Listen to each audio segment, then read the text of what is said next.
Hello प्यारे बच्चों आज की क्लास में समझेंगे एक इंपॉर्टेंट टॉपिक जो कि होता है आवेश यानी कि चार्ज। काफ़ी सारे बच्चे कंफ्यूज होते हैं कि चार्ज क्या होता है, चार्ज की प्रॉपर्टी क्या होती है और चार्ज को सबसे पहले कैसे रिकॉग्नाइज किया गया, कैसे पहचाना गया कि ये चीज़ चार्ज होती है। तो आज हम जो आवेश है यानी कि चार्ज है उस पर डिटेल स्टडी करेंगे, एक एक बात की उसको समझेंगे कि आखिर चार्ज क्या होता है, कितने प्रकार का होता है, सदिश राशि है, अदिश राशि है, इसके विराम में रहने पर, रुके रहने के कारण क्या होगा, यदि गतिशील होगा तो क्या होगा, यदि यह कहीं पर त्वरित होगा तो क्या होगा। और साथ ही हम कहेंगे कि आवेश को यदि हमें संचय करना हो तो किस प्रकार से करेंगे। तो इन सब बातों की चर्चा आज की क्लास में करेंगे, यानी कि आवेश से रिलेटेड आपकी कोई भी संदेह नहीं रहेगा इस क्लास के बाद। तो चलिए प्यारे बच्चों क्लास को करते हैं स्टार्ट। तो समझते हैं सबसे पहले आवेश और उस यानी कि चार्ज, उसकी कंप्लीट इंफॉर्मेशन आज आपको हो जाएगी। सबसे पहले समझेंगे आखिर आवेश होता क्या है। देखिए प्रारंभ में हम कह सकते हैं कि आवेश की या चार्ज की शुरुआत कहां से हुई। एक देश आता है यूनान देश।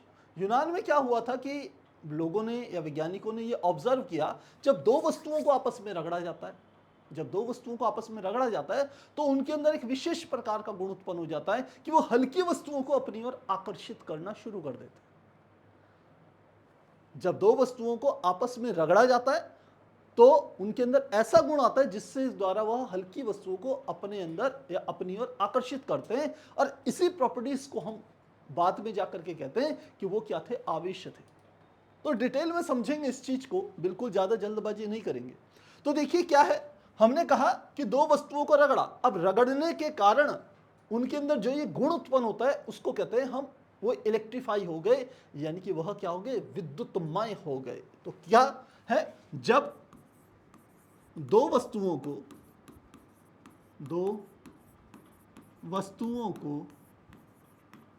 आपस में रगड़ा जाता है, रगड़ा जाता है मतलब उनको रब किया जाता है, रगड़ा जाता है, तो उनके भीतर हल्की वस्तुओं को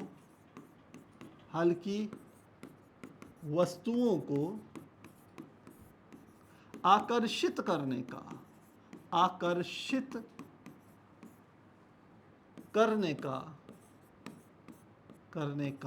गुण आ जाता है, और इसी गुण को हम कहते हैं वस्तुएं विद्युतमय हो गई। वस्तुओं के इसी गुण को उनका विद्युतमय होना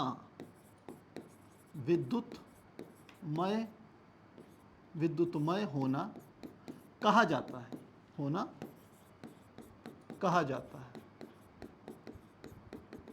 तो अब समझेंगे आखिर ये चीज आई कहां से।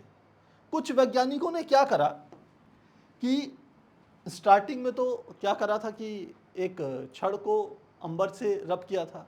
बाद में भी ये बात देखी गई कि यदि हम क्या करें कि एक ले ले कांच की छड़, तो लीजिए मैं इस तरीके से एक बना देता हूं मैं कांच की छड़, और दूसरा हमने जहां लिया वो ले लिया एक रेशम का कपड़ा। कैसा ले लिया, एक रेशम का कपड़ा। तो ये क्या है, ये है बेटा कांच की छड़,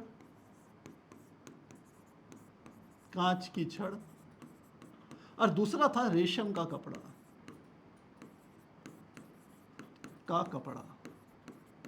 जब रेशम के कपड़े में कांच की छड़ को रब किया जाता है, रगड़ा जाता है, तो देखा गया इन दोनों के अंदर हल्की वस्तुओं को, या कांच की छड़ में हल्की वस्तुओं को आकर्षित करने का गुण आ गया। बाद में जाकर के वैज्ञानिकों ने इस चीज को क्लैरिफाई किया कि रगड़ने के प्रोसेस में, रब करने के प्रोसेस में कुछ कण स्थानांतरित हो जाते हैं एक वस्तु से दूसरी वस्तु में, और बाद में जो आधुनिक थ्योरी जो हमारी है वह ये कहती है जो कण स्थानांतरित होते हैं किसी एक वस्तु से दूसरी वस्तु में, उन कणों को हम नाम दे देते हैं इलेक्ट्रॉन। तो क्या कहा, यह कहा गया कि कांच की छड़ से रेशम के कपड़े पर स्थानांतरित हो गए, यानी कि इलेक्ट्रॉन स्थानांतरित होते हैं, स्थानांतरित, इलेक्ट्रॉन स्थानांतरित हो जाते हैं। अब यदि कांच की छड़ से इलेक्ट्रॉन निकले हैं तो यहां पर इलेक्ट्रॉनों की कमी हो जाती है बेटा, जिसके कारण कांच की छड़ पर जो आवेश आ जाता है ये होती है धनात्मक हो जाती है। ये छड़ कैसी हो जाती है बेटा? धनात्मक हो जाती है कांच की छड़। और जिस पर इलेक्ट्रॉन जाते हैं वह क्या होती है? ऋणात्मक हो जाती है, यानी कि ये क्या हो गई? ऋणात्मक हो गई। तो कांच की छड़ हो गई हमारी धनात्मक और यह क्या हो गई? ऋणात्मक। तो यहां से आपको एक बात समझ में आती है कि कहीं भी किसी भी वस्तु पर यदि इलेक्ट्रॉनों की कमी होगी तो वह धनावेशित हो जाएगी और कहीं पर इलेक्ट्रॉनों की अधिकता होगी तो वह ऋणावेशित होगी। तो हम क्या कह सकते हैं? इलेक्ट्रॉनों की कमी का मतलब क्या है? वस्तु का धनात्मक होना, धनात्मक गुण, और इलेक्ट्रॉनों की अधिकता, इसका अर्थ क्या है कि वस्तु का ऋणात्मक होना। क्योंकि इलेक्ट्रॉन कांच की छड़ से रेशम के कपड़े पे आ गए तो कांच की छड़ में इलेक्ट्रॉन की कमी हो गई, जिसके कारण कांच की छड़ होगी धनावेशित, और रेशम के कपड़े पर क्योंकि एक्स्ट्रा इलेक्ट्रॉन आ गए, कांच की छड़ से इलेक्ट्रॉन निकल के यहां आ गए, इसलिए रेशम का कपड़ा क्या हो गया बेटा? ऋणावेशित हो गया। तो इतनी चीज आपने यहां पर समझ लेनी है। काफी आसान है, कोई दिक्कत नहीं है, कोई समस्या नहीं है, काफी आसान चीज है। तो हम यहां पर शब्द इस्तेमाल करते हैं इलेक्ट्रॉन, और यह इलेक्ट्रॉन ही वास्तव में किसको रिप्रेजेंट करता है? यह आवेश को प्रदर्शित करता है। किसको प्रदर्शित करता है बेटा? आवेश को प्रदर्शित करता है। तो हमने कहा ये जो इलेक्ट्रॉन जो है वह क्या है? एक आवेश है। इलेक्ट्रॉन क्या है? इलेक्ट्रॉन एक आवेशित कण है, आवेशित कण है। तो हमें पता चल गया कि भाई एक वस्तु धनावेशित होगी, एक वस्तु ऋणावेशित होगी। तो और इलेक्ट्रॉन स्थानांतरित हुए, इलेक्ट्रॉन ट्रांसफर हुए, लेकिन आवेश दो प्रकार का उत्पन्न हो गया। अब बात आती है आखिर वैज्ञानिकों को यह कैसे पता चला कि यह आवेश दो प्रकार का होता है? तो वैज्ञानिकों ने क्या करा, उनको पहले शुरुआत में नहीं था कि ये धनात्मक होगी ऋणात्मक होगी, वो तो एडवांस थ्योरी ने बताया। लेकिन उन्होंने क्या करा, एक बार कांच की छड़ को रेशम के कपड़े के साथ रब किया, तो जब बाद में कांच की छड़ रेशम के कपड़े को एक दूसरे के समीप लाए तो ये थोड़े से अट्रैक्ट हो गए, एक दूसरे की तरफ आकर्षित हो गए। लेकिन यदि एक रेशम के कपड़े से दो कांच की छड़ों को रब किया गया, रगड़ा गया, तो वो दोनों कांच की छड़ें क्या हो गई? एक दूसरे के समीप लाने पर प्रतिकर्षित हुई। तो वैज्ञानिकों ने कहा कि भाई दो कांच की छड़ों के बीच में जिनको एक रेशम के कपड़े के साथ रगड़ा गया है उनमें प्रतिकर्षण हो रहा है, जबकि कांच की छड़ को रेशम के कपड़े के पास लाएं तो वो क्या कर रही है? उसको आकर्षित कर रही है, रेशम के कपड़े को कांच की छड़। तो यानी कि बल दो प्रकार का हो गया। तो बल क्योंकि दो प्रकार का उत्पन्न हुआ, इसलिए उन्होंने कहा कि आवेश भी दो प्रकार का होता है। तो आकर्षण तथा प्रतिकर्षण बलों के आधार पर वैज्ञानिकों ने यह समझा कि जो आवेश है वो क्या होता है? दो प्रकार का होता है। तो सेकंड हम क्या समझेंगे? ये समझेंगे हम बात आवेश के प्रकार। आवेश कितने प्रकार का होता है? तो हमने कहा आवेश दो प्रकार का होता है। आवेश दो प्रकार का होता है, दो प्रकार का होता है। कौन कौन सा आवेश होता है? पहला आवेश जिसे हम नाम दे देते हैं धनात्मक आवेश, धनात्मक आवेश। और जो दूसरा आवेश होता है उसको कहते हैं ऋणात्मक आवेश, ऋणात्मक आवेश। अब धनात्मक आवेश का क्या मतलब हुआ? धनात्मक आवेश का वर्तमान थ्योरी के अकॉर्डिंग देखें तो जो प्रोटॉन होता है उस पर जो आवेश होता है वो धन आवेश होता है। किस पर? प्रोटॉन पर। इसके एग्जांपल लिख लेते हैं। प्रोटॉन पर धन आवेश होता है, धनावेश होता है। और सेकंड हम लिख सकते हैं कि जो वस्तु इलेक्ट्रॉन की जिसमें कमी होती है वो भी धनावेशित होती है, यानी कि वस्तु में इलेक्ट्रॉन की कमी वस्तु को धनात्मक बनाती है।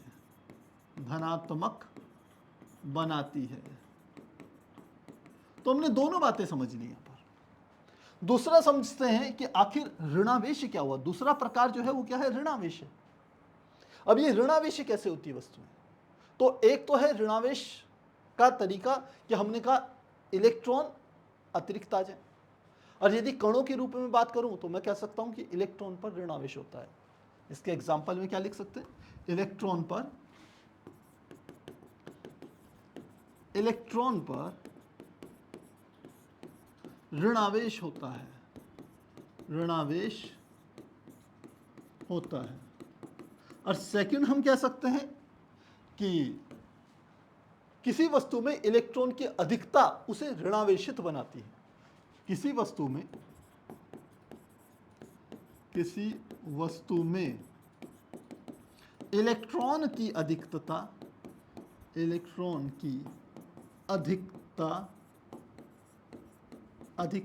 उसे ऋणावेशित बनाती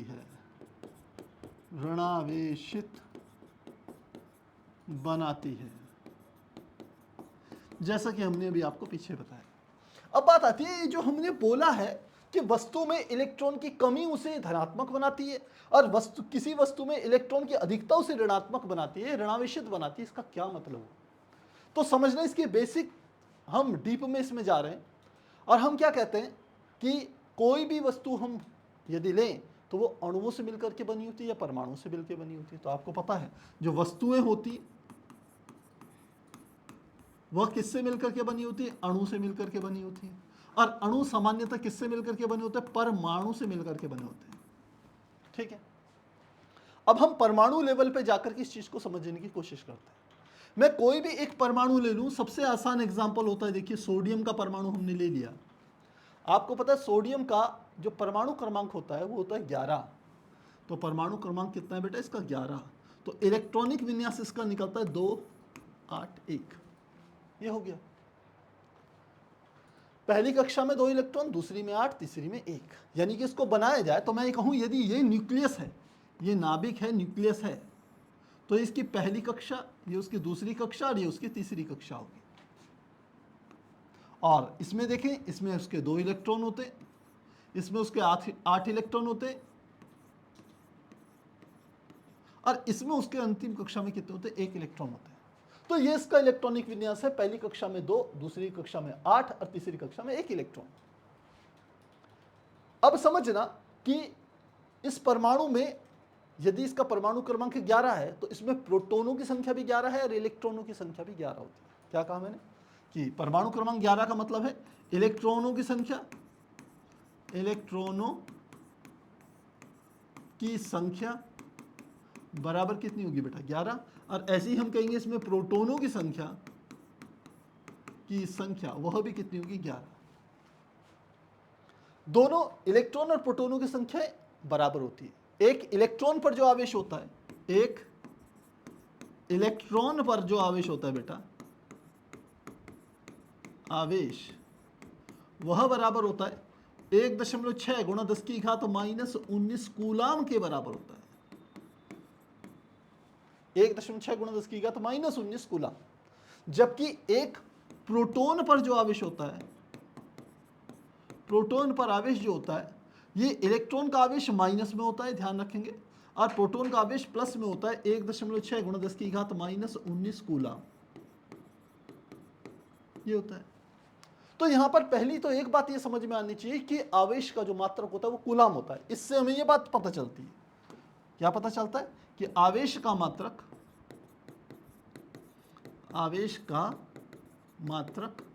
कूलाम होता है, कूलाम होता है। ठीक है, इतनी बात हमें समझ में आ गई। अब आप देखिए सामान्यतः परमाणु में जितना धन आवेश है, देखिए इलेक्ट्रॉन पर जितना ऋण आवेश होता है, एक प्रोटॉन पर उतना ही धन आवेश होता है। तो यदि इलेक्ट्रॉन और प्रोटॉनों की संख्या बराबर हैं तो वह एक दूसरे के प्रभाव को निरस्त कर देंगे। अब यहां बात आती है कि आखिर प्रोटॉन होता क्या है। आपको पता होनी चाहिए, ये जो ग्रीन से बने हुए ये क्या है, वास्तव में यह है इलेक्ट्रॉन। और ये जो सेंटर में हमने बना रखा है, ये सेंटर में जो है, ये हम कह सकते हैं यहां पर जो रहता है वह रहता है हमारा, जिसे हम न्यूक्लियस कहते हैं, नाभिक कहते हैं। ये क्या है, नाभिक इसमें दो कण होते हैं, एक होता है न्यूट्रॉन जिस पर कि कोई आवेश नहीं होता, और दूसरा होता है प्रोटॉन जिसको हम P से प्रदर्शित करते हैं। इसकी संख्या यहां पर कितनी है बेटा? 11। तो बाहर 11 इलेक्ट्रॉन चक्कर लगा रहे और केंद्र पर 11 प्रोटॉन आराम से बैठे हुए हैं।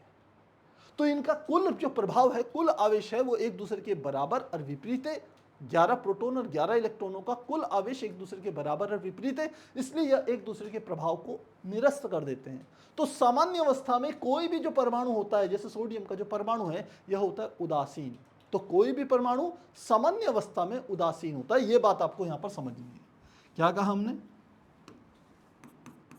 कोई भी परमाणु सामान्य अवस्था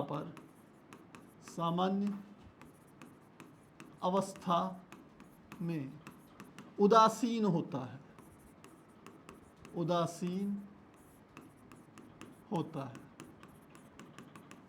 होता है, न्यूट्रल होता है। जितना धन आवेश उतना ऋण आवेश, पूरा परिणामी आवेश क्या हो गया? शून्य हो गया।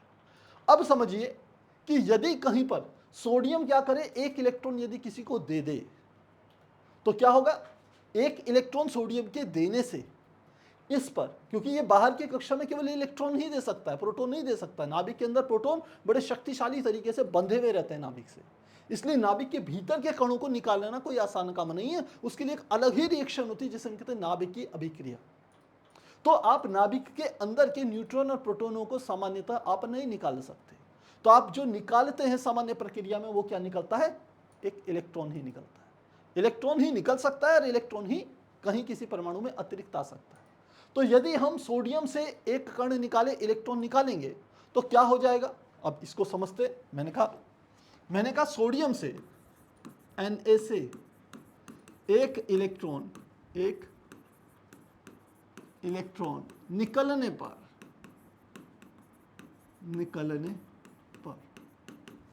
जो सोडियम होता है वो सोडियम आयन में परिवर्तित हो जाता है। ऐसे लिख देते हैं इसको कहते हैं सोडियम आयन।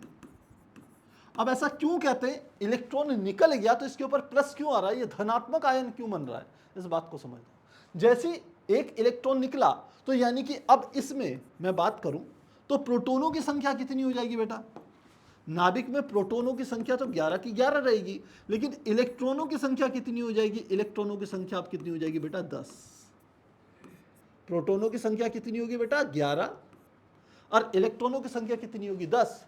तो अब 10 इलेक्ट्रॉन के प्रभाव को 10 प्रोटॉनों के प्रभाव निरस्त कर देंगे, तो केवल एक प्रोटॉन जो कि धनावेशित है, उसके कारण पूरा का पूरा परमाणु क्या हो जाता है बेटा? धनावेशित हो जाता है। पूरा परमाणु क्या हो जाएगा? पॉजिटिव चार्ज में आ जाएगा। तो इस तरीके से हम कहते हैं कि इलेक्ट्रॉन के निकलने से, इलेक्ट्रॉन की कमी से परमाणु धनावेशित हो जाता है। तो यहां से हमारा स्पष्ट हो गया, अतः इलेक्ट्रॉन के निकलने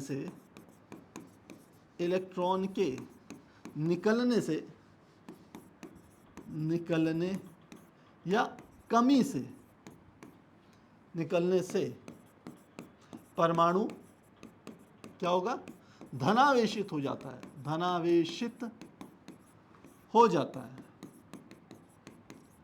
है। ठीक है, क्लियर होगी बात। अब समझिए ऋणावेशित कैसे होता है। तो एक दूसरा एग्जांपल ले रहे हैं हम, जिसे हम कहते हैं क्लोराइड ले लेते हैं। यानी कि क्लोरीन की यदि मैं बात करूं तो क्लोरीन का परमाणु क्रमांक कितना होता है? 17। इलेक्ट्रॉनिक विन्यास होता है 2, 8 और 7। परमाणु का स्ट्रक्चर कहूं तो मैंने कहा ये क्या है? ये है नाभिक में कितने कण हैं? कुछ न्यूट्रॉन्स हैं, और प्रोटॉनों की संख्या कितनी होगी? यदि 17 है तो 17 ही होगी प्रोटॉन। इसकी कक्षाएं इस प्रकार से होगी, पहली कक्षा, दूसरी कक्षा, ये इसकी तीसरी कक्षाएं होंगी। 3 ही कक्षाएं हैं, पहली, दूसरी, तीसरी। कक्षाओं में क्या होंगे? इलेक्ट्रॉन होंगे, जो कि इस प्रकार से हम दर्शा सकते हैं। ये पहली कक्षा में 2 इलेक्ट्रॉन, दूसरी में 8, 1, 2, 3, 4, 5, 6, 7, 8, और तीसरी अंतिम कक्षा में केवल 7, 1, 2, 3, 4, 5, 6, 7। ये इलेक्ट्रॉन है नाभिक में, क्या है वो? तो देखिए इसमें इलेक्ट्रॉन कितने हैं? इलेक्ट्रॉनों की यदि मैं संख्या कहूं तो इलेक्ट्रॉन कितने हैं बेटा? 17। और यदि प्रोटॉनों की बात करूं तो प्रोटॉन भी कितने हैं बेटा? 17। तो सामान्य अवस्था में ये क्लोरीन का जो परमाणु है वो उदासीन है, जितने धनावेश उतने ऋणावेश। अब मान लीजिए यदि इलेक्ट्रॉन जो क्लोरीन का जो परमाणु है वो एक इलेक्ट्रॉन कहीं से ग्रहण कर लेता है, मान लो सोडियम ने जो इलेक्ट्रॉन छोड़ा था वो क्लोरीन के परमाणु ने ग्रहण कर लिया, तो वो क्लोराइड में परिवर्तित हो जाता है, एक आयन में परिवर्तित हो जाता है। हम लिखते हैं इस बात को, यदि यदि क्लोरीन का परमाणु एक अतिरिक्त इलेक्ट्रॉन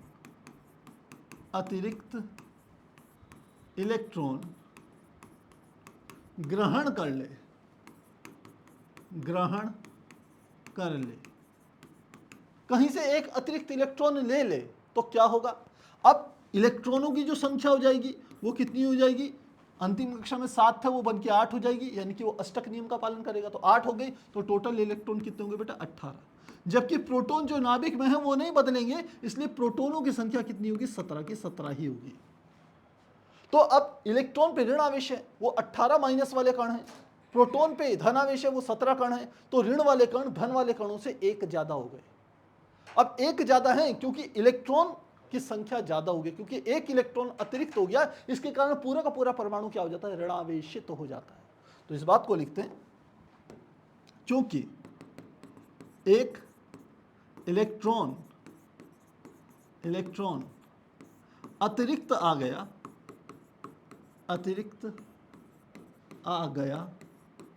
अतः संपूर्ण परमाणु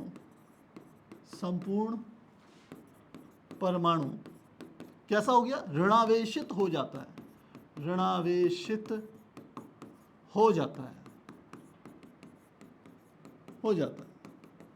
पूरा परमाणु ऋणावेशित हो गया। तो पूरा परमाणु ऋणावेशित हो गया, तो उसी को हम क्या कह देते हैं? उसे कहते हैं क्लोराइड आयन। तो उसको रिप्रेजेंट करते हैं, अतः ये क्या बन जाएगा? Cl, और यहां पर आ जाएगा माइनस। ये आयन में परिवर्तित हो गया, ये ऋण आयन बन गया, क्योंकि इसमें एक अतिरिक्त क्या आ गया? इलेक्ट्रॉन आ गया। तो यहां से हमें पता चल गया कि इलेक्ट्रॉन की अधिकता हो जाए, सामान्य परिस्थिति कब थी? जब क्लोरीन पे जितने उसके नाभिक में प्रोटॉन थे उतने उसके पास इलेक्ट्रॉन थे, वो सामान्य अवस्था थी उसकी, जितने प्रोटॉन उतने इलेक्ट्रॉन, तो टोटल परमाणु उदासीन। एक अतिरिक्त इलेक्ट्रॉन के आने से पूरा का पूरा परमाणु क्या हो गया? ऋणावेशित हो गया। इसका मतलब होता है परमाणुओं में, किसी भी परमाणु में इलेक्ट्रॉन की अधिकता के कारण वो क्या हो जाता है? ऋणावेशित होता है। तो लिख सकते हैं इस बात को, अतः इलेक्ट्रॉन की अधिकता से परमाणु ऋणावेशित हो जाता है,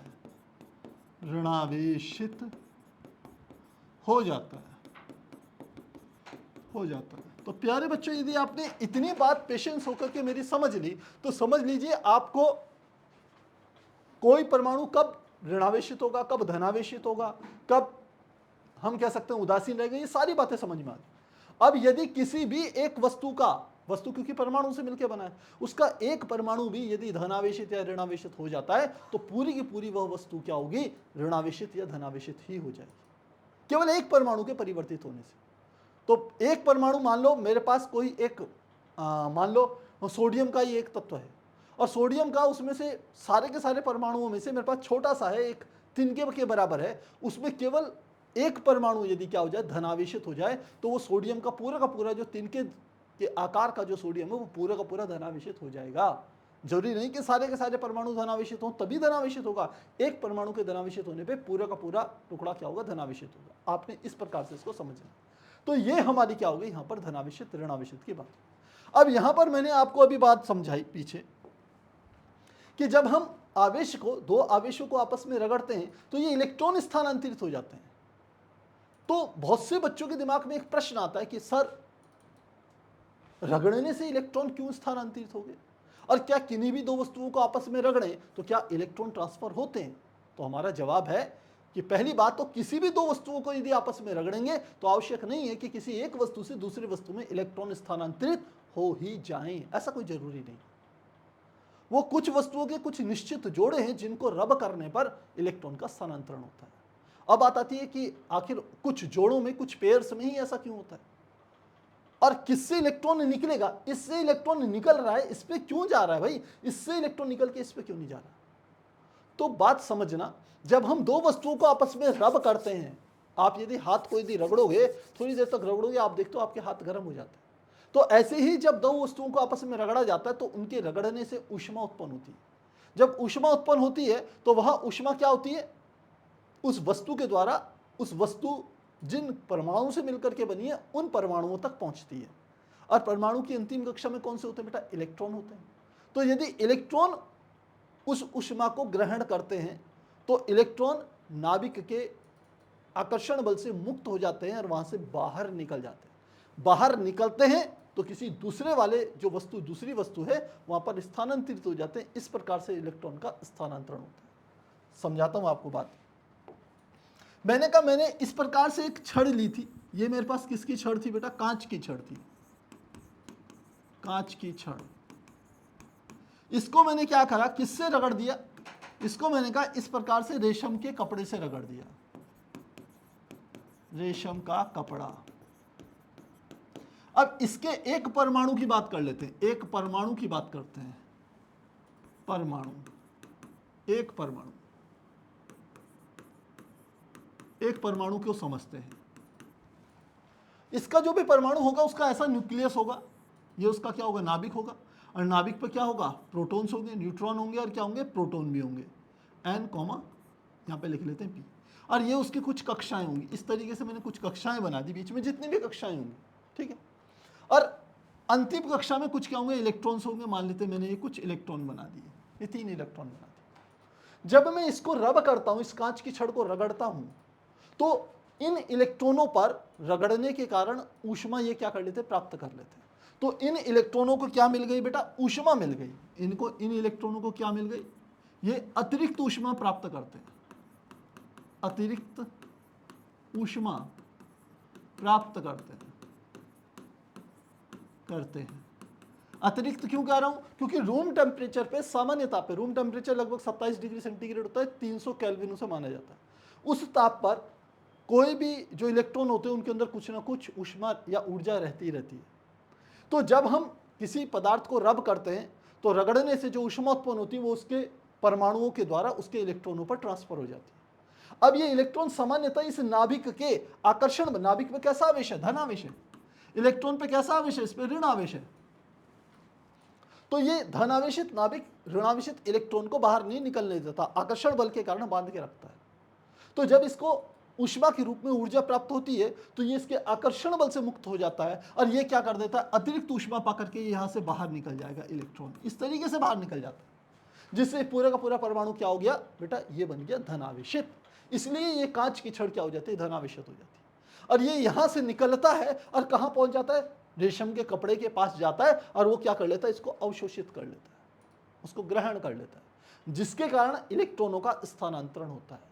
इस प्रकार से हम कहते हैं वस्तुओं को रगड़ेंगे तो ऊष्मा उत्पन्न होती है, उसी ऊष्मा के द्वारा इलेक्ट्रॉन ऊर्जा ग्रहण करके एक वस्तु से दूसरी वस्तु में जंप लगाते हैं। अब मैंने प्रश्न किया था कि भाई रेशम के कपड़े से क्यों नहीं इलेक्ट्रॉन निकल रहे हैं, कांच से क्यों जा रहे हैं? ये इस बात पर डिपेंड करता है कि इन दोनों के परमाणु जो हैं उसकी अंतिम कक्षा के इलेक्ट्रॉन कितने शक्तिशाली रूप से नाभिक से जुड़े हुए हैं। जिसके इलेक्ट्रॉन नाभिक से कम शक्तिशाली रूप से जुड़े हुए होंगे वहां से इलेक्ट्रॉन निकलेंगे, और जिसके शक्तिशाली रूप से जुड़े हुए होंगे वह इलेक्ट्रॉनों को लूज नहीं करेगा, अपने भीतर से इलेक्ट्रॉनों को जाने नहीं देगा।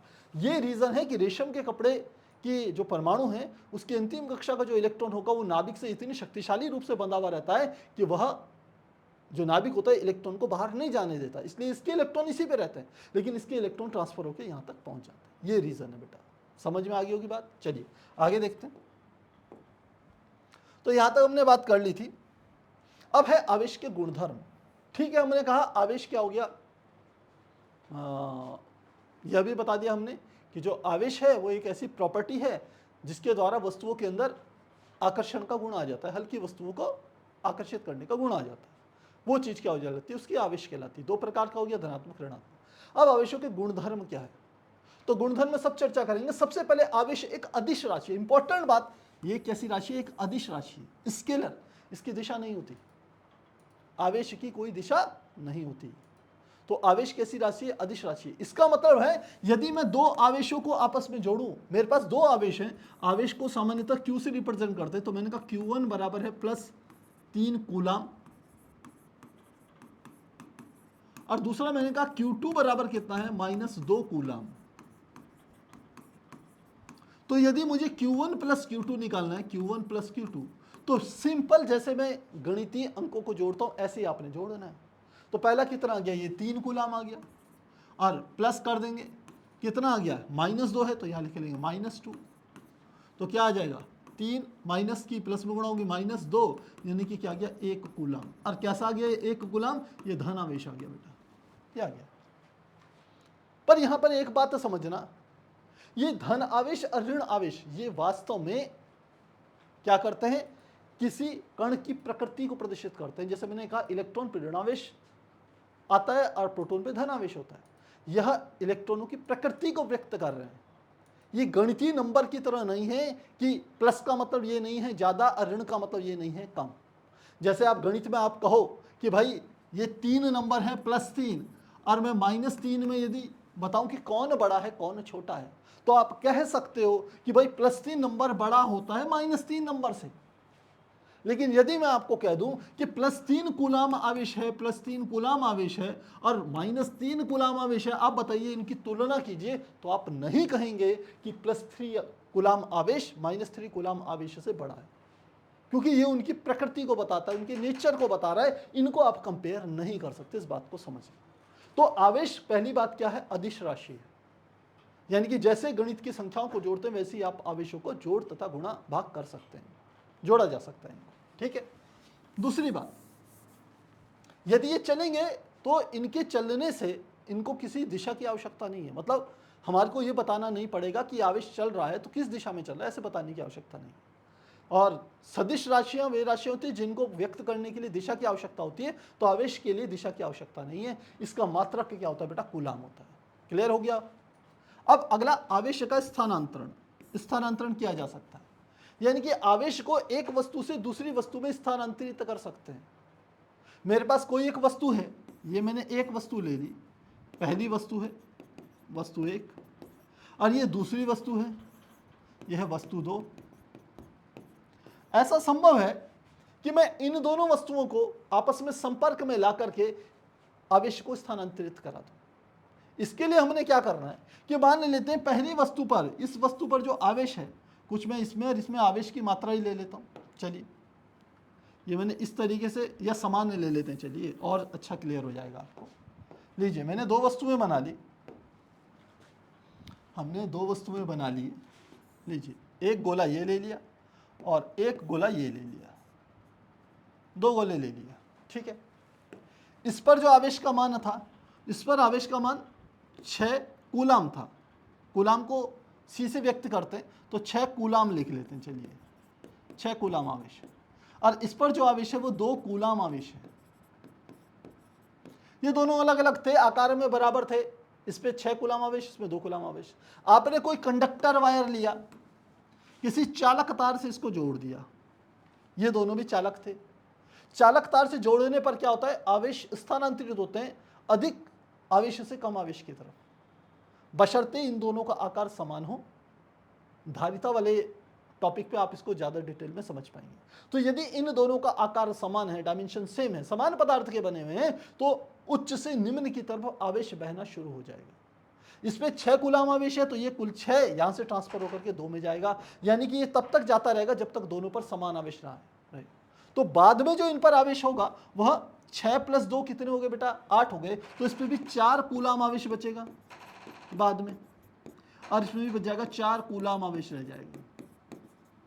अब आप इन दोनों को अलग अलग भी कर देते हैं तो जोड़ने के कारण इन पे आवेश क्या हो जाएगा, समान रूप से विभाजित होगा, 4 कूलाम 4 कूलाम।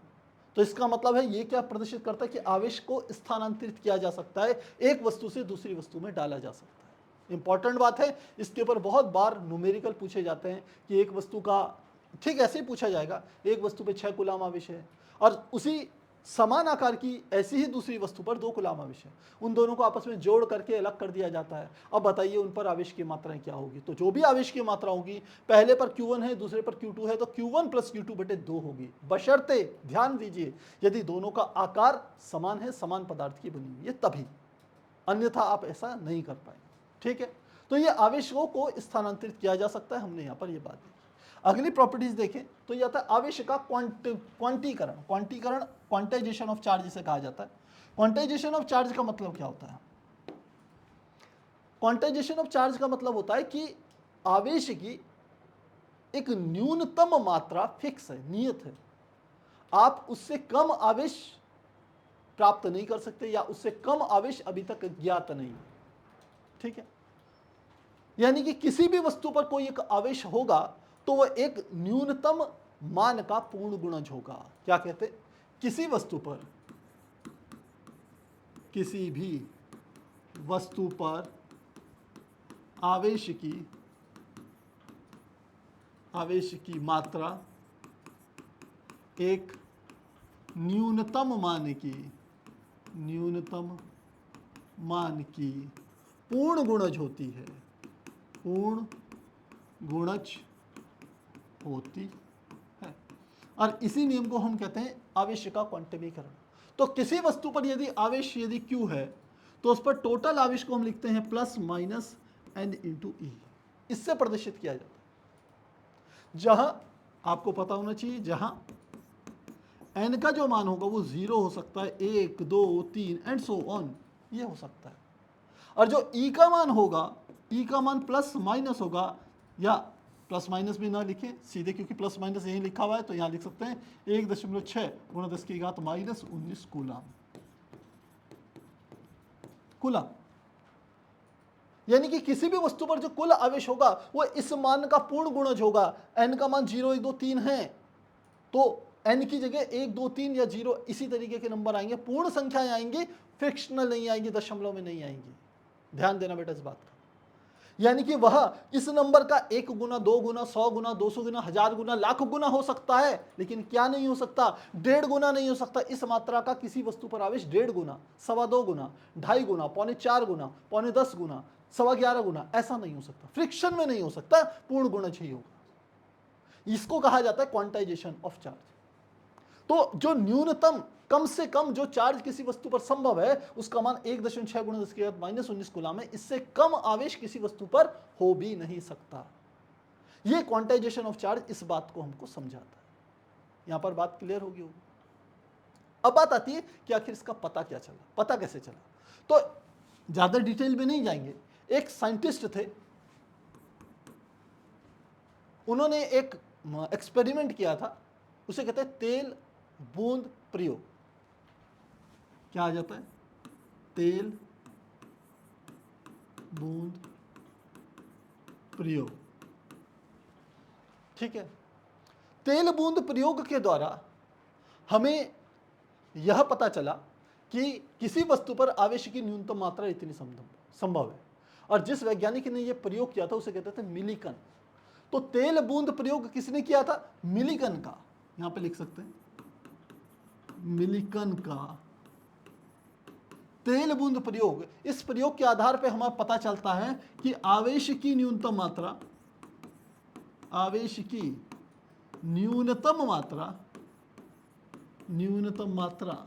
जो हो सकती है उसका मान प्लस माइनस 1.6 गुणा 10 की घात माइनस 19 कूलम के बराबर हो सकती है। इससे कम नहीं हो सकता। धन में भी हो सकता है, ऋण में भी। फिर से याद दिला दूं आपको, धन और ऋण केवल प्रकृति को प्रदर्शित करते हैं। इसका मान गणितीय संख्याओं की तरह माइनस ऐसा नहीं है कि छोटी संख्या है, प्लस बड़ी संख्या, ऐसे से कोई मतलब नहीं। तो आवेश की जो भी न्यूनतम मात्रा संभव है वो 1.6 गुणा 10 की घात माइनस 19 कूलम के बराबर होगी। इतना मान होगा। और जो भी बड़े आवेश होंगे वो इसी के पूर्ण गुणज होंगे, जिनको हम इस सूत्र की सहायता से ज्ञात कर सकते हैं। तो ये क्लियर होना चाहिए। इसके ऊपर बहुत बार आपसे न्यूमेरिकल पूछे जाते हैं कि एक अल्फा पार्टिकल पे कितना आवेश होगा, 1 कूलम आवेश में कितने कणों की संख्या होगी, ये सारी की सारी बातें आपसे पूछी जाएंगी। तो ये आपको आवेश का क्वांटिमीकरण, ये सिद्धांत आना चाहिए। आगे देखते हैं। आवेश सदैव द्रव्यमान के साथ संबद्ध होता है। देखिए, यदि किसी वस्तु पर आवेश स्थानांतरित हो रहा है तो निश्चित रूप से उसका द्रव्यमान भी परिवर्तित होगा, क्योंकि एक सिद्धांत है कि यदि कहीं पर आवेश होगा तो वो होगा किसी वस्तु पर ही, और वस्तु है तो उसका कुछ न कुछ द्रव्यमान होगा। कहने का अर्थ है कि आवेश के साथ हमेशा द्रव्यमान जुड़ा रहता है। जहां पर आवेश होगा वहां द्रव्यमान जरूर होगा, लेकिन ऐसा जरूरी नहीं है कि द्रव्यमान के साथ आवेश भी जुड़ा हो। मेरे पास कोई एक वस्तु है, तो वह वस्तु संभव है कि उस पर वो कोई भी आवेश ना हो, लेकिन उसका द्रव्यमान होगा। 1 किलोग्राम मान लो ईंट ले लिया आपने, कोई एक पत्थर उठा लिया 200 ग्राम का, तो जरूरी नहीं है कि वो आवेशित हो, तो उस पर द्रव्यमान तो है 100 ग्राम, 200 ग्राम, 250 ग्राम, लेकिन उस पर आवेश शून्य है। तो द्रव्यमान आवेश के बिना रह सकता है, लेकिन आवेश द्रव्यमान के बिना नहीं रह सकता। इसके कहने का बिल्कुल यही वाला मतलब है। तो यदि मैं इलेक्ट्रॉन की बात करूं, जैसे मैं इलेक्ट्रॉन की बात करूं, तो देखिए इलेक्ट्रॉन पर आवेश होता है -1.6 × 10 - 19 कूलाम, इतना आवेश होता है बेटा। और इलेक्ट्रॉन का यहीं पे मैं बात करूं, तो इलेक्ट्रॉन का जो द्रव्यमान होता है me, वह किसके बराबर होता है? वह आपको पता है 9.1 × 10⁻31 kg के बराबर होता है, इतने द्रव्यमान के बराबर होता है। तो यदि किसी एक वस्तु से दूसरी वस्तु पर, मान लेते हैं मैंने कोई एक पहली वस्तु ये वस्तु ले ली और दूसरी वस्तु मैंने इस तरीके से ले ली, और अभी मैंने आपको समझाया कि ये कांच की छड़ है, इससे इलेक्ट्रॉन स्थानांतरित हो रहे हैं इस पर। तो यदि इलेक्ट्रॉन स्थानांतरित हो रहे हैं तो इसके द्रव्यमान में कमी होगी, इसके द्रव्यमान में कमी, द्रव्यमान में कमी हो जाएगी। इस वस्तु के द्रव्यमान में कमी होगी और इस वस्तु के द्रव्यमान में वृद्धि, द्रव्यमान में वृद्धि। तो जिस वस्तु से इलेक्ट्रॉन निकलेंगे उसके द्रव्यमान कम हो जाएगा और जिस पे जाएंगे उस पे द्रव्यमान बढ़ जाएगा। तो यहां पर आपको बात समझनी चाहिए कि आवेश सदैव द्रव्यमान के साथ संबद्ध होता है। ऐसी कोई वस्तु संभव नहीं है जिसका द्रव्यमान शून्य हो और उस पर आवेश हो। क्लियर होगी बात? अगला, आवेश संरक्षित है। संरक्षित है, संरक्षित मतलब कंजर्व है। इस पूरे ब्रह्मांड में जो कुल आवेश है, ब्रह्मांड का कुल आवेश नियत है। कहने का अर्थ यह है कि ब्रह्मांड का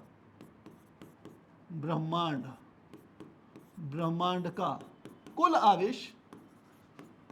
आवेश संरक्षित है। संरक्षित जिसे आप कह सकते हो नियत है। यानी कि हम लोगों के अंदर इतना दम नहीं है कि हम कहीं पर जरा सा भी आवेश उत्पन्न कर पाएं या जरा सा भी आवेश नष्ट कर पाएं। हमारे अंदर इतनी सामर्थ्य नहीं है। कोई भी हो XYZ, कितना भी पावरफुल व्यक्ति हो, ऐसा संभव नहीं है कि वो छोटा सा धनावेश या छोटा सा ऋणावेश उत्पन्न कर दे, कर ही नहीं सकता। इस ब्रह्मांड के बनते समय इस पर जितना आवेश होगा उतना ही आवेश आज तक बना हुआ है। न वो कम हो सकता, न वो ज्यादा हो सकता, स्थानांतरित हो सकता है एक वस्तु से दूसरी वस्तु में, लेकिन कभी भी उसकी मात्रा में परिवर्तन नहीं होगा। यह है हमारा आवेश संरक्षित रहता है, इसका मतलब। आगे समझे, आवेश अपरिवर्तनशील राशि है। आवेश अपरिवर्तनीय राशि का मतलब क्या है? कि आवेश पर गति का कोई प्रभाव नहीं पड़ता। इसका अर्थ है आवेश पर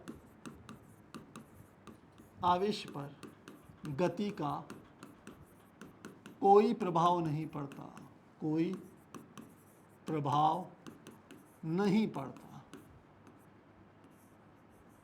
नहीं पड़ता।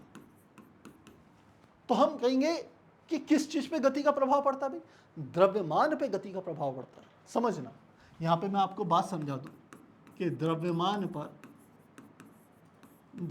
पर गति का प्रभाव पड़ता है, गति का प्रभाव पड़ता है। मान लो कोई एक कण है, वो कण ऐसे ही होगा, इलेक्ट्रॉन, प्रोटॉन, न्यूट्रॉन, इसी तरीके के कोई कण होंगे, और मैं कहूं कि वो कण किसी v वेग से चल रहे हैं, तो उसका जो गतिक द्रव्यमान होगा, जिसको मैं m से रिप्रेजेंट करूंगा, वो गतिक द्रव्यमान m बराबर हो जाएगा m0 √1 - v²/c² के बराबर होता है। तो किसी वस्तु का द्रव्यमान उसकी गति के कारण परिवर्तित होता रहता है, बशर्ते जो गति हो लगभग प्रकाश के वेग के समतुल्य हो, लगभग उसी लेवल की हो, अत्यधिक सूक्ष्म न हो। ज्यादा सूक्ष्म होगी तो ज्यादा फर्क नहीं पड़ने वाला। तो वस्तुएं क्या होती हैं? वस्तुओं के द्रव्यमान गति के कारण परिवर्तित हो सकते हैं, लेकिन आवेश पर गति का कोई भी प्रभाव नहीं पड़ता। कोई इलेक्ट्रॉन, प्रोटॉन, न्यूट्रॉन्स को इलेक्ट्रॉन प्रोटॉनों को आप प्रकाश के वेग से गति करवा दीजिए, उनका आवेश बदलेगा नहीं। इलेक्ट्रॉन पे जितना पहले आवेश था उतना ही बाद में रहेगा, वो चेंज नहीं होगा, ना घटेगा ना बढ़ेगा। ये इस बात को प्रदर्शित करता है। अगला समझते हैं, त्वरित आवेश ऊर्जा उत्सर्जित करते हैं। त्वरित आवेश, त्वरित आवेश, इसको डिटेल में समझेंगे। त्वरित आवेश का मतलब है यदि आवेश में क्या हो, आवेश गतिशील हो और उसकी गति में परिवर्तन हो रहा है, यानी कि परिवर्तनशील गति के कारण आवेश क्या करता है, ऊर्जा उत्पन्न करता है। किस रूप में करता है, विद्युत चुंबकीय तरंगों के रूप में करता है। तो लिखते हैं त्वरित आवेश, त्वरित आवेश विद्युत चुंबकीय तरंगे उत्पन्न करते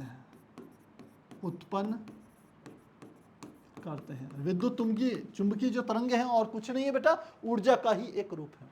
तरंगे कहीं पर भी होगी तो वो ऊर्जा को एक जगह से दूसरी जगह तक स्थानांतरित करती है। तो हम कह सकते हैं त्वरित आवेश ऊर्जा उत्सर्जित करते हैं, ऊर्जा को उत्पन्न करते हैं। इस तरीके से समझते हैं, अभी डिटेल में इसको आगे समझेंगे। तो प्यारे बच्चों, मुझे लगता है इतनी बात आपको, आवेश के सभी गुणों को आप समझ गए होंगे कि आखिर क्या क्या गुण आवेश के अंदर होते हैं, ये बात आपको समझ में आ गई। अब हमें एक दो बातें और समझनी है। आवेश की अवस्था, कि आवेश किस किस अवस्था पर रह सकता है। तो आवेश की हम कह सकते हैं सामान्यतः दो अवस्थाएं हैं। पहली अवस्था जिसे हम कहते हैं विरामावस्था। विरामावस्था यानी कि आवेश क्या है, रुका हुआ है, ठहरा हुआ है, चल नहीं रहा है। और दूसरी आवेश की जो दूसरी अवस्था होती है उसे कहते हैं आवेश की गति अवस्था, यानी कि आवेश कहीं चल नहीं रहा, समय के साथ उसकी स्थिति में परिवर्तन हो रहा है। इसका मतलब वो क्या है, गति अवस्था में। इन दोनों के कारण अलग अलग प्रभाव उत्पन्न होते हैं आवेश के द्वारा। तो समझते हैं एक एक करके इनको। पहला आता है आवेश की विरामावस्था एवं उसका प्रभाव। तो ध्यान रखना, यदि कोई आवेश रुका हुआ होगा, ये कोई आवेश है, ये धन आवेश है, ये स्थिर आवेश है, रुका हुआ है, कहीं चल नहीं रहा है, तो यह क्या करता है, अपने चारों तरफ एक वैद्युत क्षेत्र उत्पन्न करता है। तो लिखते हैं स्थिर आवेश, स्थिर आवेश अपने चारों ओर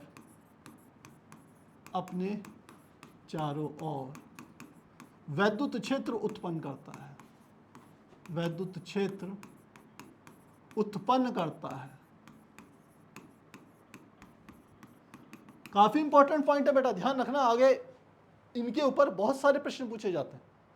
तो स्थिर आवेश अपने चारों ओर वैद्युत क्षेत्र उत्पन्न करता है। ये मैंने धन आवेश ले लिया, तो इसके चारों तरफ कहीं ना कहीं ये क्या उत्पन्न करेगा बेटा, ये एक वैद्युत क्षेत्र उत्पन्न कर देगा अपने चारों तरफ। वैद्युत क्षेत्र रेखाओं को हम किस प्रकार से प्रदर्शित करते हैं, ये हमेशा पृष्ठ से बाहर की ओर ऐसे निकलती हैं। धन आवेश है तो इस प्रकार से बाहर निकलेंगी।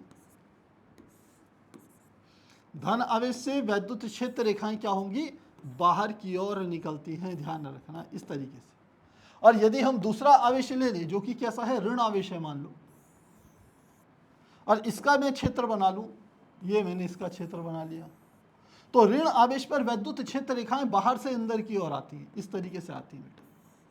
तो हम कहते हैं धन आवेश से वैद्युत क्षेत्र रेखाएं, धन आवेश से वैद्युत क्षेत्र रेखाएं बाहर निकलती हैं, और ऋण आवेश पर क्या होती है, भीतर की ओर प्रवेश करती है, इस तरीके से। बाकी बीच के आप चाहो तो और भी बना सकते हो, इस तरीके से बनाया जा सकता है इसको, ऐसे। तो ये है स्थिर आवेश अपने चारों तरफ विद्युत क्षेत्र उत्पन्न करता है। विद्युत क्षेत्र जो है, इस राशि को हम सामान्यतः ई से रिप्रेजेंट करते हैं, इस तरीके से। और यह वह क्षेत्र है जिसमें कोई दूसरा आवेश लाएं तो उस पर आकर्षण अथवा प्रतिकर्षण बल लगेगा। यदि कोई दूसरा आवेश, कोई भी आवेश किसी वैद्युत क्षेत्र में पहुंचेगा तो उस पर क्या लगेगा, आकर्षण अथवा प्रतिकर्षण बल लगेगा, ठीक है। और यदि बल लगेगा तो आपको यह भी पता होना चाहिए कि आवेशों पर जो समान आवेशों पर लगते हैं, ध्यान, यहां पर एक बात और ध्यान रखें, समान आवेशों पर, समान आवेशों कौन कौन से, यानी कि धन कौमा धन या ऋण कौमा ऋण पर प्रतिकर्षण बल लगता है, प्रतिकर्षण बल कार्य करता है, कार्य करता है। और सेकंड पॉइंट ध्यान रखना, इसी का विपरीत है कि विपरीत आवेशों पर विपरीत आवेशों पर, विपरीत आवेश कौन कौन से, एक धन ले लीजिए, एक ऋण ले लीजिए, विपरीत आवेशों पर आकर्षण बल कार्य करता है, आकर्षण बल कार्य करता है। क्लियर होगी इतनी बातें? आसान है, समझ में आ गया होगा। अब आगे चलते हैं। अब आवेश की एक समान गति अवस्था एवं उसके प्रभाव को समझते हैं। एक समान गति अवस्था का मतलब है कि जो आवेश चल रहा है वो गति अवस्था में तो है, लेकिन उसमें जो गति है वो एक समान है, यानी कि उसके वेग में कोई परिवर्तन नहीं हो रहा, जिसे हम कहते हैं नियत वेग से चल रहा है। इसका अर्थ है आवेश नियत वेग से चलता है, नियत वेग से चल रहा है, नियत वेग से चल रहा है। तो अब यहां पर भी दो स्थितियां आती हैं, इसमें पहला आता है कोई एकांकीय आवेश है, कोई विलगित आवेश, इसको नाम देते हैं विलगित आवेश। विलगित आवेश का मतलब होता है एकमात्र आवेश है।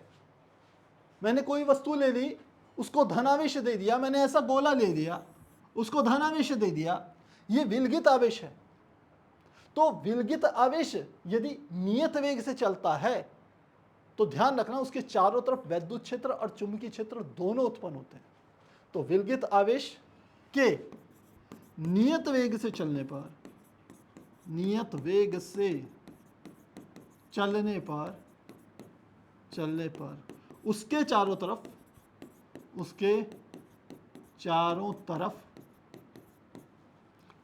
वैद्युत क्षेत्र तथा चुंबकीय क्षेत्र उत्पन्न हो जाते हैं, चुंबकीय क्षेत्र उत्पन्न हो जाते हैं।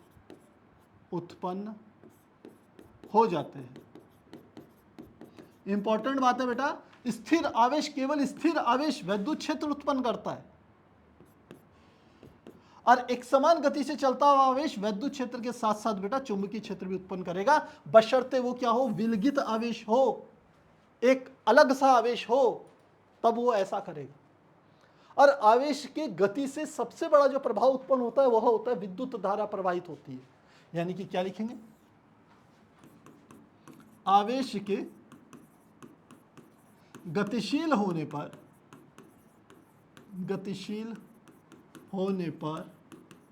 विद्युत धारा उत्पन्न होती है, विद्युत धारा उत्पन्न होती है। चलिए इतनी बात समझ में आ गई। तो पहला मैंने कहा था ये विलगित आवेश है, उसके कारण ये प्रभाव उत्पन्न होगा। लेकिन यदि मैं कोई चालक ले लूं और उसमें क्या हो रही है, विद्युत धारा प्रवाहित हो रही है, तो विद्युत धारा के प्रवाह का मतलब है वहां आवेशों का प्रवाह हो रहा, तो उसके कारण तार के चारों तरफ केवल और केवल चुंबकीय क्षेत्र उत्पन्न होता है, वैद्युत क्षेत्र उत्पन्न नहीं होता। इस बात को समझना बेटा, इन दोनों में डिफरेंस कर लेना, वरना बहुत जगह आप कंफ्यूज हो जाओगे। तो क्या कहा मैंने, हमने ये बात कही कि चालक तार में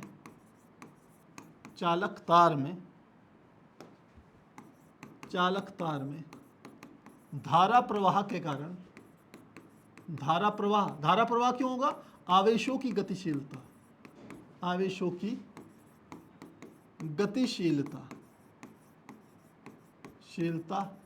के कारण,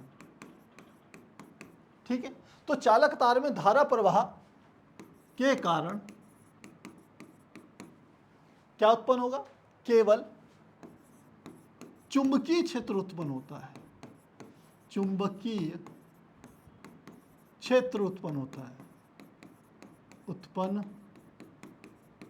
है। यानी कि उसके जो तार है, चालक तार, उसके चारों तरफ क्या उत्पन्न हो रहा है, केवल चुंबकीय क्षेत्र उत्पन्न होता है, वैद्युत क्षेत्र उत्पन्न नहीं होता, वैद्युत क्षेत्र उत्पन्न नहीं होता। अब आप कहोगे सर ऐसा क्यों होगा, दोनों उत्पन्न होने चाहिए। भाई उसका रीजन समझिए। ये मैंने एक चालक तार लिया, इसमें मान लेते हैं इस दिशा में धारा आई प्रवाहित हो रही है, इसका मतलब है कि इसके अंदर क्या होंगे, इलेक्ट्रॉन्स इस प्रकार से गति कर रहे होंगे, ये जो इलेक्ट्रॉन्स है ऐसे गति करेंगे, ये इलेक्ट्रॉन्स ऐसे गति कर रहे होंगे। तो क्या इसके अंदर केवल इलेक्ट्रॉन ही होंगे? नहीं, जिन परमाणुओं से ये निकले होंगे वो परमाणु आयन के रूप में इसके अंदर होंगे। तो इस चालक तार के भीतर जितने धन आवेश हैं उतने ही ऋण आवेश हैं। तो धन आवेश जितना वैद्युत क्षेत्र उत्पन्न करेंगे, ऋण आवेश उसका विपरीत वैद्युत क्षेत्र उत्पन्न कर देंगे, जिसके कारण इस तार के बाहर कोई भी वैद्युत क्षेत्र नहीं होगा। वैद्युत क्षेत्र क्या होगा? शून्य होगा, लेकिन चुंबकीय क्षेत्र जरूर रहेगा। तो मैं बता दिया, हमने क्या कहा कि तार के भीतर धन आवेश आयन जरूर रहेंगे बेटा, जिसके कारण वैद्युत क्षेत्र उत्पन्न नहीं होगा, चुंबकीय क्षेत्र ही उत्पन्न होगा। इस चीज को आपको समझना आवश्यक है। चलिए, तो मुझे लगता है उसका प्रभाव आपको समझ में आ गया होगा। आगे देखते हैं आवेश की त्वरित अवस्था एवं उसका प्रभाव। यदि आवेश त्वरित हो रहा है, त्वरित मतलब उसके वेग में परिवर्तन हो रहा है, तो क्या लिख सकते हैं? यदि आवेश की गति में परिवर्तन हो रहा है, परिवर्तन हो रहा है, अर्थात आवेश त्वरित है, आवेश त्वरित है, यानी कि उसमें त्वरण है। अब त्वरण आवेश क्या हो सकता है? इसका एग्जाम्पल ले सकते हैं, दोलन करता हुआ, दोलन करता आवेश। कोई एक आवेश है, वो इस प्रकार से गति कर रहा है, धन आवेश है, पहले इधर की ओर गया, फिर यहां से इधर की ओर आया, फिर यहां से इस दिशा में इधर गया, और फिर यहां से लौट के दोबारा यहीं आ गया। यदि ये ऐसे गति करे तो हम कहेंगे ये दोलन कर रहा है। दोलन कर रहा है तो इसमें त्वरण है, त्वरण है तो क्या उत्पन्न होगा? विद्युत चुंबकीय तरंगे उत्पन्न होगी। तो दोलन करता हुआ आवेश या त्वरित आवेश, क्या लिखेंगे? लिखेंगे त्वरित आवेश, त्वरित आवेश उत्पन्न करता है, उत्पन्न करता है। क्या क्या उत्पन्न करता है? सबसे पहले वैद्युत क्षेत्र, वैद्युत क्षेत्र, दूसरा चुंबकीय क्षेत्र, चुंबकीय क्षेत्र, और तीसरा सबसे इंपॉर्टेंट जो कि होती है वैद्युत चुंबकीय तरंगे, वैद्युत चुंबकीय तरंगें। ये तीनों चीजें त्वरित आवेश के द्वारा उत्पन्न होती है। तो बहुत बार आपको ये जो मैंने लास्ट में टॉपिक बताया आपको, आवेश की विरामावस्था, एक समान गति अवस्था और त्वरित अवस्था, इससे प्रश्न कई बार आपसे पूछे जाते हैं और आपको कंफ्यूज किया जाता है। तो मुझे लगता है प्यारे बच्चों ये अच्छे से समझ में आ गया होगा। अब आवेश की बात करें तो आवेश का संचय, क्या आवेश को कहीं स्टोर किया जा सकता है? आवेश को कहीं इकट्ठा करके रखा जा सकता है? हम कहेंगे जरूर रखा जा सकता है। आवेश का संचय के लिए जो हम कह सकते हैं उपकरण होता है, उसको हम नाम दे देते हैं संधारित्र। तो क्या लिख सकते हैं? संधारित्र, संधारित्र में आवेश को संचय किया जा सकता है, संचय, आवेश का संचय किया जा सकता है, किया जा सकता है। और जो संचित आवेश होता है संधारित्र में, वो एक वैद्युत ऊर्जा के रूप में होता है, ये भी ध्यान रखना। संचित आवेश, संचित आवेश वैद्युत ऊर्जा के रूप में, वैद्युत ऊर्जा के रूप में संचित होता है, संचित